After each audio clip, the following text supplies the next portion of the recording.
दोस्तों आज मैं आपके लिए एक ऐसा स्टॉक लेके आया हूँ। इसमें न्यूज़ भी फ्रेश है, फंडामेंटल भी स्ट्रांग है और चार्ट एक इम्पॉर्टेंट जोन पे है। कंपनी का नाम है न्यूजेन सॉफ्टवेयर टेक्नोलॉजी लिमिटेड।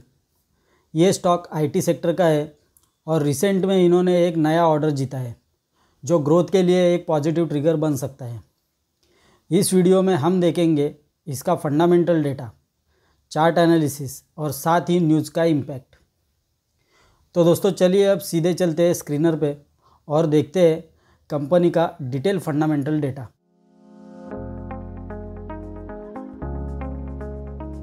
तो दोस्तों अभी हम सबसे पहले इस कंपनी की डिटेल्स देखते हैं।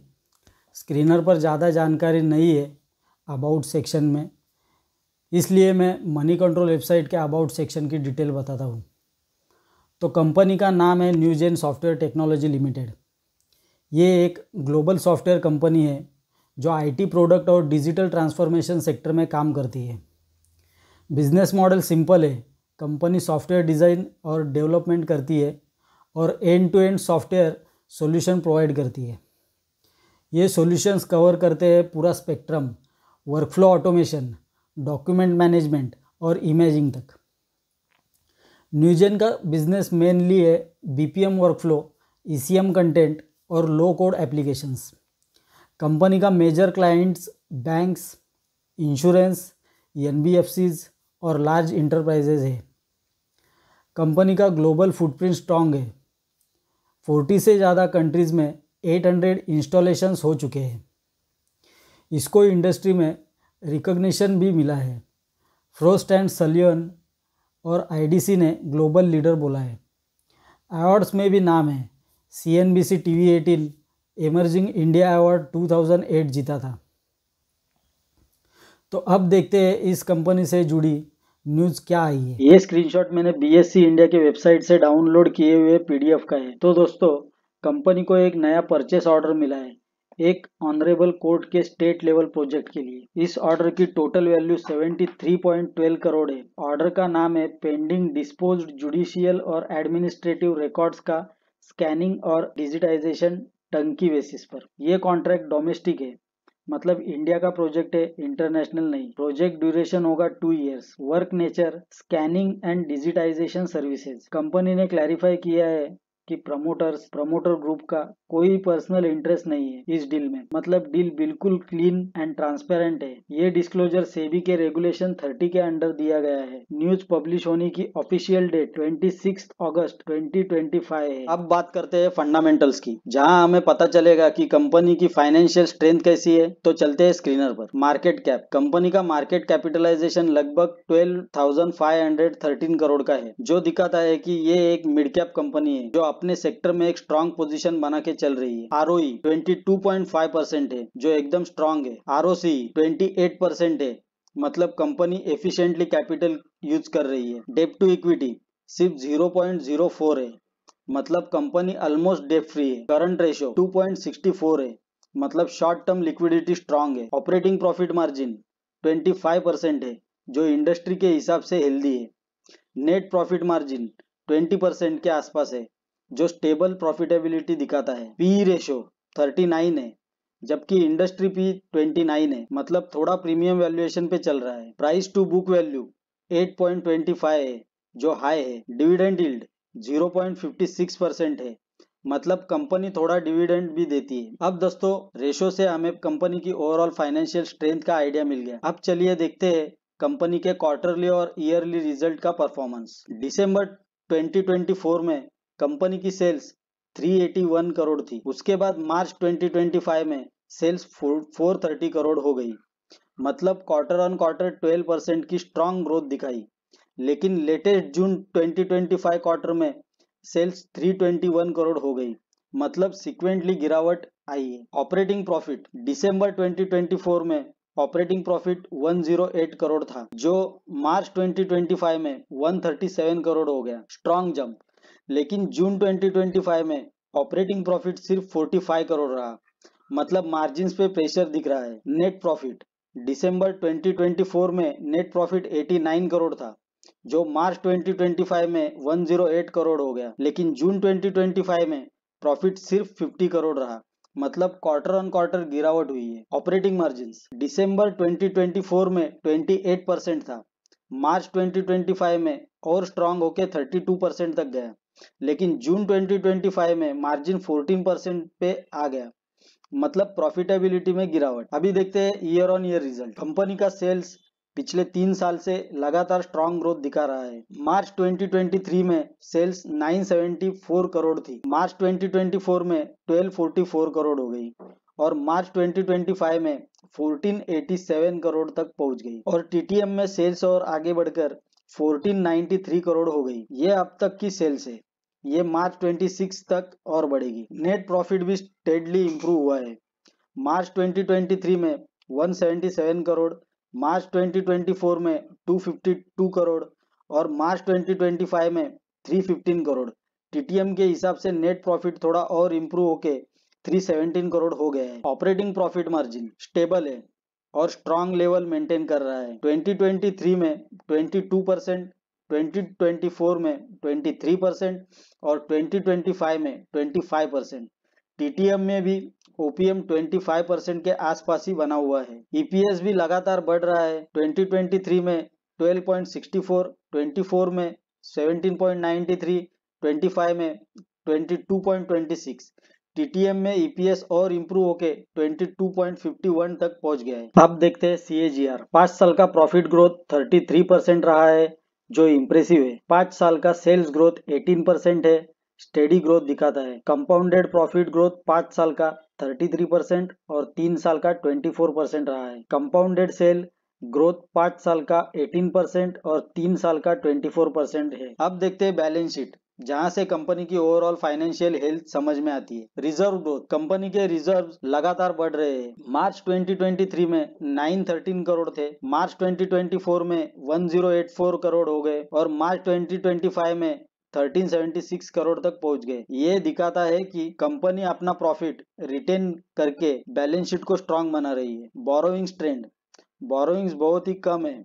मार्च 2023 में 43 करोड़, 2024 में 49 करोड़ और 2025 में 53 करोड़, मतलब कंपनी डेट फ्री के करीब है। टोटल एसेट्स भी स्ट्रांग ग्रोथ दिखाते हैं। मार्च 2023 में 1345 करोड़, मार्च 24 में 1686 करोड़ और मार्च 25 में 2045 करोड़।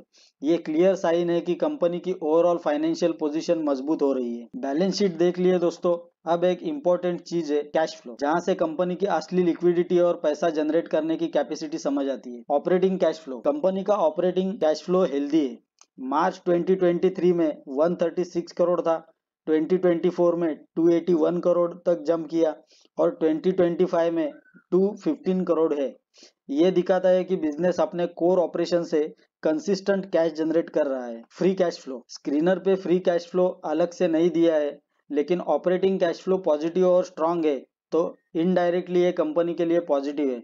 मतलब कंपनी के पास ग्रोथ और एक्सपांशन के लिए अपने बिजनेस से ही पैसे आ रहे हैं। अब देखते हैं शेयर होल्डिंग पैटर्न, जिससे हमें पता चलता है कि प्रमोटर्स, एफआईआई, डीआईआईज और रिटेल इन्वेस्टर्स का कॉन्फिडेंस कैसा है। प्रमोटर होल्डिंग लगभग स्टेबल है। जून 23 में 55% थी और जून 25 में 53% हो गई। मतलब प्रमोटर्स का स्टेक स्ट्रांग है और उनका कॉन्फिडेंस कंपनी में बना हुआ है। एफआईआईज, फॉरेन इन्वेस्टर्स, एफआईआईज की होल्डिंग में ग्रोथ दिख रही है। जून 2023 में 15% थी, जो जून 24 में 17% तक पहुंच गई और जून 25 में 19% है। मतलब फॉरेन इन्वेस्टर्स का ट्रस्ट कंपनी पर स्ट्रांग है। डीआईआईज, डोमेस्टिक इंस्टीट्यूशंस, डीआईआईज की होल्डिंग भी स्टेबल है। जून 2023 में 8.2% थी और जून 2025 में 9% हो गई। मतलब इंडियन इंस्टीट्यूशंस भी स्टेक इंक्रीज कर रहे हैं। रिटेल इन्वेस्टर्स का हिस्सा अराउंड 16-17% है। मतलब स्टॉक में रिटेल का पार्टिसिपेशन लिमिटेड है और बड़ा हिस्सा इंस्टीट्यूशंस और प्रमोटर्स के पास है। चलिए अब देखते हैं की पॉइंट्स, जहां से कंपनी के सेक्टर, टेलविंड्स, स्ट्रेंथ्स और रिस्क समझ आएंगे। Annuity based revenue. कंपनी की इनकम का मेजर हिस्सा एन्युटी बेस्ड है, जिसमें सास सब्सक्रिप्शन, एएमसी और सपोर्ट सर्विसेज शामिल है। Sale of software products. Company एक टाइम लाइसेंस फीस से भी रेवेन्यू कमाती है, जो सॉफ्टवेयर प्रोडक्ट के सेल से आती है। Sale of services. तीसरा सेगमेंट है सर्विसेज, जिसमें इम्प्लीमेंटेशन, डेवलपमेंट और स्कैनिंग सर्विसेज से पैसा आता है। रेवेन्यू मिक्स FY24 के रेवेन्यू मिक्स में 60% एन्युटी बेस्ड, 18% प्रोडक्ट्स और 22% सर्विसेज का कंट्रीब्यूशन रहा। Industry wise revenue breakdown. Industry wise revenue में सबसे बड़ा हिस्सा बैंकिंग और फाइनेंशियल सर्विसेज का है, लगभग 70%। गवर्नमेंट और PSU 8%, इंश्योरेंस 7% और हेल्थ केयर 7% कंट्रीब्यूट करते हैं। Geographical split. जियोग्राफिकल स्प्लिट में इंडिया का शेयर 32% है, EMEA का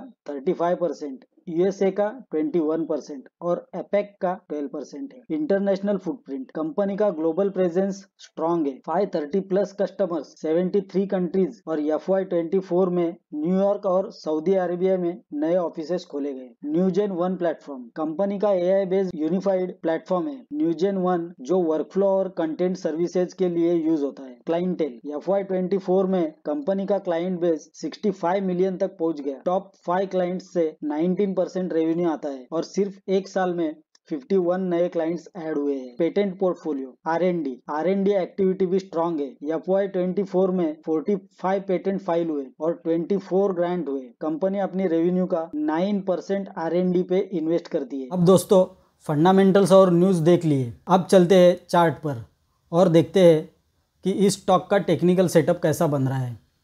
और सबसे इम्पोर्टेंट पॉइंट, ये स्टॉक हम सिर्फ चार्ट के बेसिस पर नहीं दिखाते, हमारा मेन फोकस स्ट्रॉन्ग न्यूज़ और स्ट्रॉन्ग फंडामेंटल्स होते हैं। चार्ट का रोल सिर्फ एंट्री कंफर्मेशन का होता है। तो दोस्तों स्टॉक का फंडामेंटल स्ट्रॉन्ग है और लेटेस्ट न्यूज़ भी पॉजिटिव है, इस वजह से ये हमारी वॉच लिस्ट में है। तो चलते हैं ट्रेडिंग व्यू पे। चार्ट में देखोगे तो ये मंथली चार्ट है और यहाँ पर हमें एक स्ट्रॉन्ग अप ट्रेंड देखने को मिलता है। स्टॉक ने पिछले कुछ महीनों में जबरदस्त रैली दी है और अभी ये बस एक हेल्दी करेक्शन फेज में कंसोलिडेट कर रहा है। बड़ा टाइम फ्रेम हमेशा स्ट्रॉन्ग ट्रेंड को कंफर्म कराता है, इसलिए ये करेक्शन के बाद फिर से एक अच्छा मूव दे सकता है। अब आते हैं वीकली टाइम फ्रेम पे। वीकली टाइम फ्रेम पे एक और कंफर्मेशन चाहिए होता है। सिंपल सी कंडीशन ये है कि स्टॉक का प्राइस 200 EMA के ऊपर होना चाहिए। ये हमें बताता है कि लॉन्ग टर्म ट्रेंड अभी भी स्ट्रॉन्ग है। अब चलते हैं डेली टाइम फ्रेम पे। अब एंट्री के लिए हमें डेली टाइम फ्रेम पर कंफर्मेशन चाहिए, मतलब 50 EMA का 200 EMA के ऊपर क्रॉसओवर होना चाहिए। इसे हम एग्जांपल से समझते हैं। देखिए यहाँ पर एक रैली आई है और ब्रेकआउट भी दिया है, लेकिन क्योंकि 50 EMA ने 200 EMA को क्रॉस नहीं किया था, इसलिए एंट्री कंफर्म नहीं हुई। यही रीजन है कि स्ट्रैटेजी फॉलो करना इंपॉर्टेंट है, वरना हम गलत जगह एंट्री कर देते हैं तो हमारी एंट्री कहाँ बनेगी। तो एंट्री बनाने के लिए फर्स्ट रूल ये है कि 50 EMA का 200 EMA को क्रॉस ओवर होना। उसके बाद सेकेंड रूल है, प्राइस ने रिसेंट हाई को विथ वॉल्यूम ब्रेकआउट देना चाहिए, जैसे यहाँ पे दिया था। लेकिन यहाँ पे 200 को 50 EMA ने क्रॉस ओवर नहीं किया था, तो यहाँ हमारी एंट्री नहीं बनती। हमारी कंडीशन क्या है, 200 EMA को 50 EMA ने ऊपर के साइड क्रॉस ओवर भी करना चाहिए और रिसेंट हाई को ब्रेकआउट भी करना चाहिए विथ वॉल्यूम, और उसके साथ ही RSI को 50 के ऊपर होना जरूरी है। ये कंडीशन जब मैच होती है तो हमारी स्ट्रैटेजी काम करती है। और दोस्तों स्टॉप लॉस हमेशा, जैसे ये रिसेंट हाई है, इस कैंडल पे आपकी एंट्री हुई, सपोज 50 EMA ने क्रॉस ओवर दिया और यहाँ पे ब्रेकआउट दिया विथ वॉल्यूम, RSI भी 50 के ऊपर है और यहाँ पे आपकी एंट्री हुई, तो आपका स्टॉप लॉस रहेगा इस स्विंग लो के नीचे, रिसेंट स्विंग लो के नीचे स्टॉप लॉस, रिसेंट हाई के यहाँ पे एंट्री, रिसेंट हाई के ब्रेकआउट पे एंट्री। बस दोस्तों इतना सिंपल रखना है, ज्यादा कॉम्प्लिकेटेड करके कुछ फायदा नहीं है। तो दोस्तों आज के वीडियो में हमने देखा कैसे रिसेंट न्यूज़ और फंडामेंटल को समझना है, फिर चार्ट पर monthly, weekly and daily time frame के थ्रू एंट्री को कंफर्म करना है। और जब हम इस तरह से स्ट्रैटेजी फॉलो करते हैं तो रैली के होने के बाद नहीं, बल्कि होने से पहले ही स्टॉक में बैठ जाते हैं। इसी तरह हमें स्मार्ट एंट्री लेनी है। तो दोस्तों आज का वीडियो यही ख़त्म करते हैं। अगर आपको एनालिसिस पसंद आया हो तो वीडियो को लाइक करें, चैनल को सब्सक्राइब करें और बेल आइकन को दबाइए, ताकि आपको हमारे नए वीडियो की नोटिफिकेशन सबसे पहले मिले। मिलते हैं अगले वीडियो में, तब तक के लिए हैप्पी इन्वेस्टिंग। Thank you.